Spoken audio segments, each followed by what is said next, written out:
Hola, buenas, ¿vale? Estamos Hechos 2. Entonces, el título del mensaje de hoy me gustaría convertirlo en serie. Ahora no sé cuándo será la segunda parte y venideras, que Dios nos ayude. Es hablar sobre los primeros cristianos. La idea de esta serie, mi intención es ver los primeros cristianos que tenemos en el Nuevo Testamento hasta los primeros 2, 3, 4 siglos después de Cristo, nuestra historia. Entonces, ahora vamos a centrarnos en las fuentes bíblicas que tenemos. En este caso sería Hechos 2 para el día de hoy, y posteriormente iremos a otras fuentes para ver un poco, pues, lo que comentaba antes, de dónde venimos.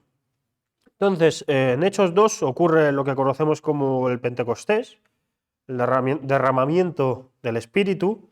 Es que vamos a ver un poco cómo era por aquel entonces la iglesia, justo después de que Cristo fuera crucificado, resucitado, se quedara con ellos y se fuera. Entonces, en Hechos 2, capítulo 2, versículo 1 en adelante, dice así: cuando llegó el día de Pentecostés, todos ellos estaban juntos y en el mismo lugar.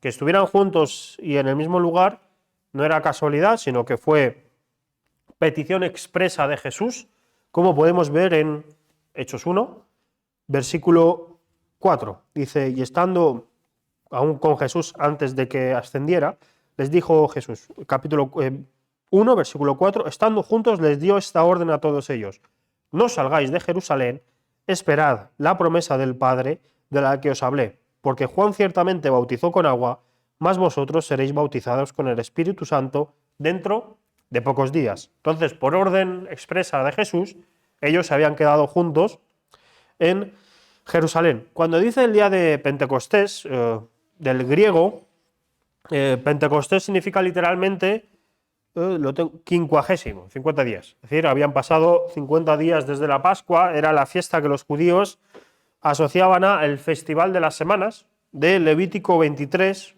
versículos del 15 al 22, pues pasados 50 días de la Pascua era lo que celebraban. Por ende, en Jerusalén seguía habiendo muchos judíos de la Pascua que se habían quedado a seguir celebrando también el Festival de las Semanas. Entonces había una multiculturalidad de judíos provenientes de gran parte de la tierra.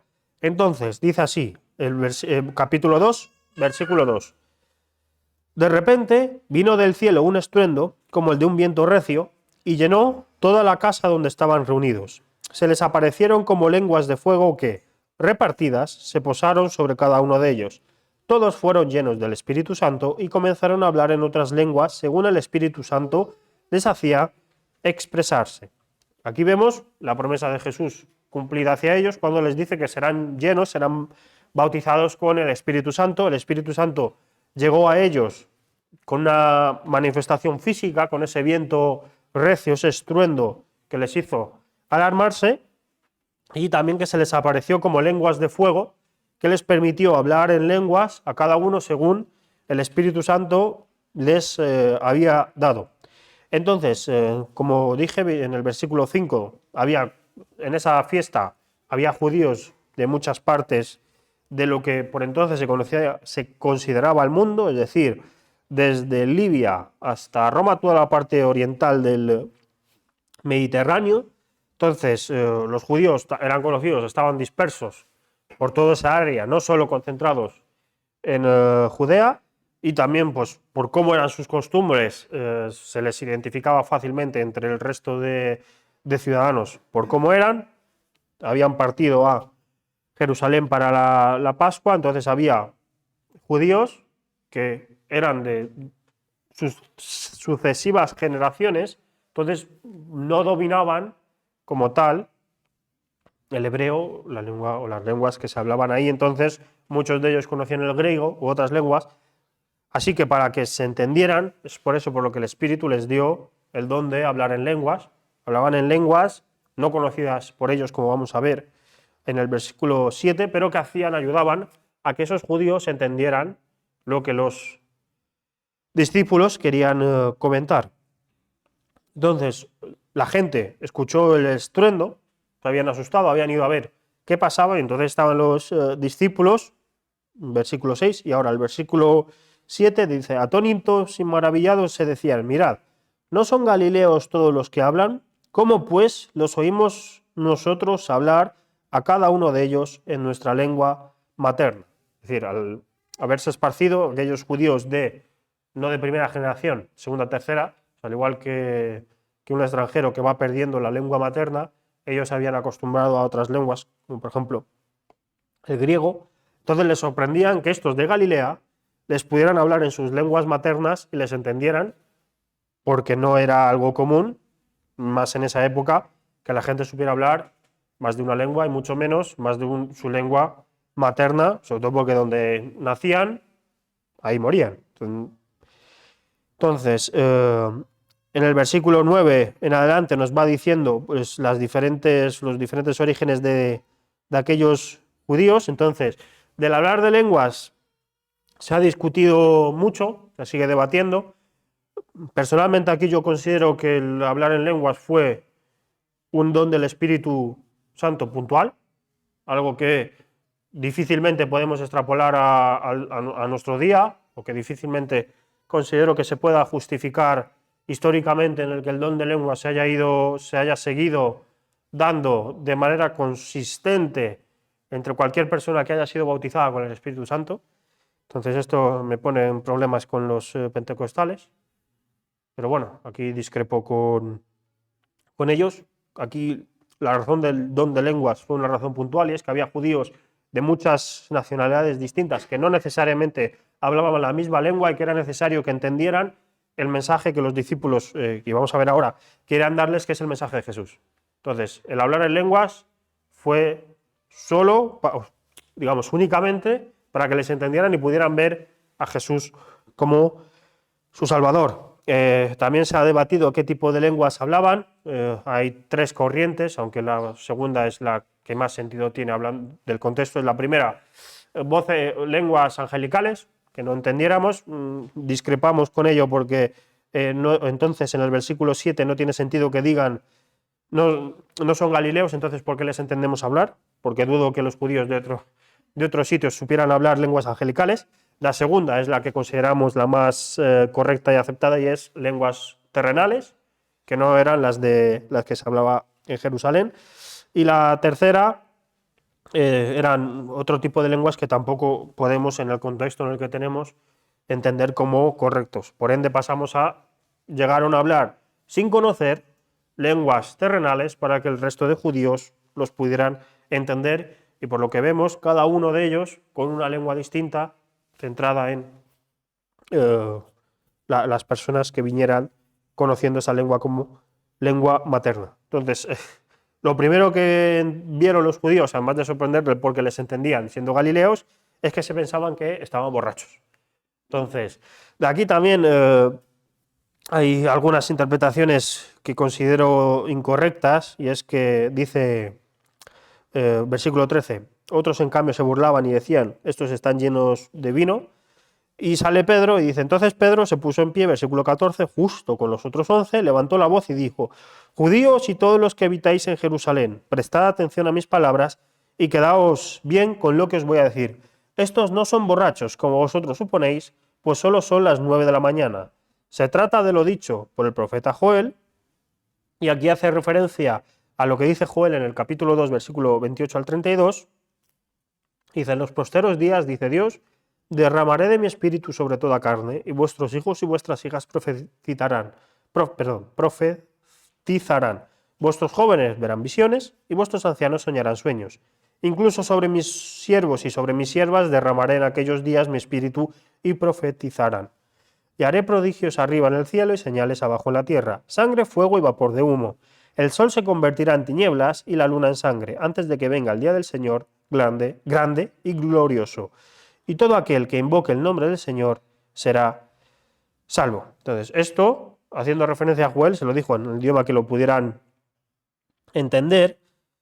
Y de aquí algunos salen, pues, que cuando fueron llenados del Espíritu Santo, si los que se burlaban de ellos entendían que actuaban como borrachos, es porque parecían llenos del Espíritu, parecían erráticos y demás, y por eso a veces vemos en algunas iglesias algunas representaciones de que cuando en teoría les llega el Espíritu Santo, como que se tiran al suelo y tienen espasmos y cosas de estas, que no.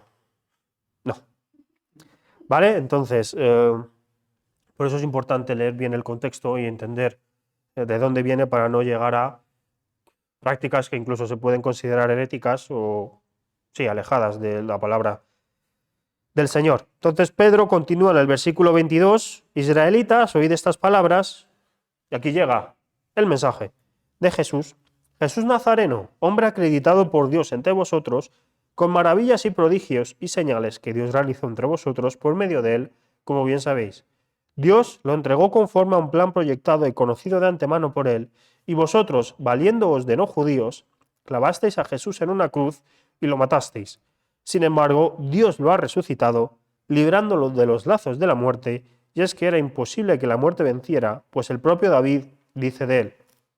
Vemos aquí que al igual que la profecía de Joel se cumplió, los salmos de David también se cumplieron. Entre los salmos de David a los que hace referencia, más concretamente el del versículo 25 en adelante, tenemos el Salmo 16 del 8 al 11.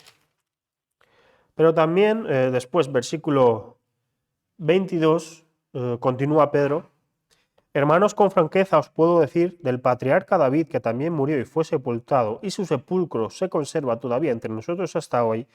Como era profeta y sabía que Dios lo había prometido solemnemente, que de su descendencia, de su misma sangre, levantaría al Cristo que se sentaría en su trono, David previó todo esto y por eso habló de la resurrección de Cristo y de que su alma no quedaría abandonada en el Hades, ni su cuerpo se corrompería. A este Jesús resucitó Dios y de ello todos nosotros somos testigos. Así que, habiendo sido él enaltecido a la diestra de Dios y tras haber recibido del Padre la promesa del Espíritu, ha derramado esto que vosotros veis y oís. Porque David no subió a los cielos, sino que él mismo dice: dijo el Señor a mi Señor, siéntate a mi diestra hasta que ponga a tus enemigos por estrado de tus pies. Y Pedro guía a los judíos por lo que era conocido por todos, y es que de David saldría, de la simiente de David saldría el Salvador, e indica que ese Salvador fue Cristo. Esto también, por ejemplo, nos lo confirma los primeros versículos de Mateo, donde siguiendo la línea desde David, Jesús era descendiente directo. Entonces, versículo 36, aquí llega un tema importante. Sepa pues certísimamente toda la casa de Israel que Dios ha hecho Señor y Cristo a este Jesús, a quien vosotros crucificasteis. Oídas estas cosas, y compungido su corazón, preguntaron a Pedro y a los otros apóstoles: hermanos, ¿qué debemos hacer? Aquí vemos el cambio que tuvo en los judíos cuando ya no estaban influenciados tan drásticamente por los fariseos que querían crucificar a Jesús, que cuando vieron la historia vieron claramente estaban ante un milagro y era que los discípulos pudieran hablar en sus lenguas, entendieron que Jesús era su Salvador y que ellos lo habían crucificado con ayuda de los romanos. Entonces se entristecieron, pidieron de qué manera podrían compensar sus acciones, o sea, cómo se podrían arrepentir. Aquí Pedro les dice, aquí tenemos que sacar el tema. Pedro les respondió, versículo 38, arrepentíos y bautícese cada uno de vosotros en el nombre de Jesús el Cristo para perdón de los pecados y recibiréis el don del Espíritu Santo. La promesa es para vosotros, para vuestros hijos y para todos los que estén lejos, es decir, para cuantos el Señor nuestro Dios llame.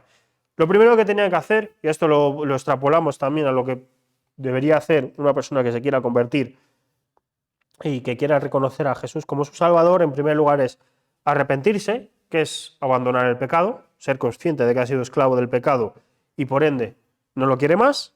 Bautizarse, que es la declaración pública del arrepentimiento, damos muestra de nuestra fe públicamente, por eso es recomendable que en un bautizo haya otras personas que puedan considerarse testigos, al menos dos adicionales. Y después, de manera simbólica también en el bautizo, nos identificamos con la muerte, sepultura y resurrección de Jesús. Y posteriormente ya recibimos el Espíritu Santo como don y sello de conversión que nos da el poder da el poder al creyente para vivir en la fe. Entonces, de ahí, cuando también mandato de Jesús, cuando dice que bauticemos a todas las naciones, es por algo. Una persona que quiere reconocer a Jesús como su Salvador, en primer lugar, se debe arrepentir del pecado, debe creer en Jesús como su Salvador, bautizarse para muestra pública de aquella conversión y recibirá el Espíritu para mantenerse viva en esa fe. Recibir al Espíritu no implica hablar en lenguas. De nuevo volvemos al tema puntual. Sí, no es necesario, porque luego genera frustración entre la gente que no lo hace y se cree que no ha recibido al Espíritu y empieza a preocuparse o se cree que no es suficiente, lo que sea. No estamos aquí para ello. El sacrificio de Jesús fue más que suficiente para cubrir todos tus pecados y ser considerado salvo. Y los dones del Espíritu Santo que quiera para ti no necesariamente son los mismos para todos, como pasajes futuros de la Biblia del Nuevo Testamento confirman. Entonces no creamos que porque no hablamos en lenguas o porque no tenemos este don o el otro, el Espíritu Santo no nos ha llegado. La voluntad del Señor es perfecta, Él conoce lo que quiere para nuestra vida y nos dará según su voluntad y sus intenciones. Entonces, versículo 40, con otras muchas palabras daba testimonio y los exhortaba diciendo: poneos a salvo de la perversa generación. Los que aceptaron su palabra fueron bautizados y aquel día se añadieron alrededor de 3.000 personas. Se mantenían fieles a las enseñanzas de los apóstoles y en la comunión, el partimiento del pan y en las oraciones. Vemos que este mensaje caló tan hondo y había tanta gente en Jerusalén que en ese mismo día se llegaron a bautizar 3.000 personas, se arrepintieron, reconocieron a Jesús como su Salvador y se bautizaron 3.000 personas, se mantuvieron fieles a las enseñanzas de los apóstoles, en la comunión, en el partimiento del pan y en las oraciones. Aquí vemos el plan también de Dios, porque aprovechó que estaban todos juntos en ese momento para mostrarles el mensaje, que se convirtieran y, por supuesto, cuando partieran, pudieran continuar con esa fe donde estuvieran asentados el resto del año, pero mientras estuvieron ahí, y aquí esto lo podemos, considerándolo como la primera iglesia, es algo que tendríamos que nosotros hacer, o cualquier iglesia hacer, que es mantenerse fiel en las enseñanzas de los apóstoles. ¿Cuál era la enseñanza de los apóstoles? Lo que Jesús les había enseñado, es decir, las enseñanzas de Jesús. Se mantenían los discípulos fieles a las enseñanzas de Jesús y esparcían, propagaban esas enseñanzas al resto en la comunión, es decir, permanecer juntos como hermanos. Partimiento del pan. Por partimiento del pan entendemos tanto comidas conjuntas, las que comían todos juntos, como la cena del Señor, partimiento del pan y el vino, lo mantenían, y también las oraciones, es decir, mantenerse juntos en oración, peticiones, lo que ahora de aquí podemos sacar pues el por qué tenemos el tiempo de peticiones y alabanzas, o por qué otras iglesias tienen un día, una hora entera para que la iglesia se reúna y simplemente ore.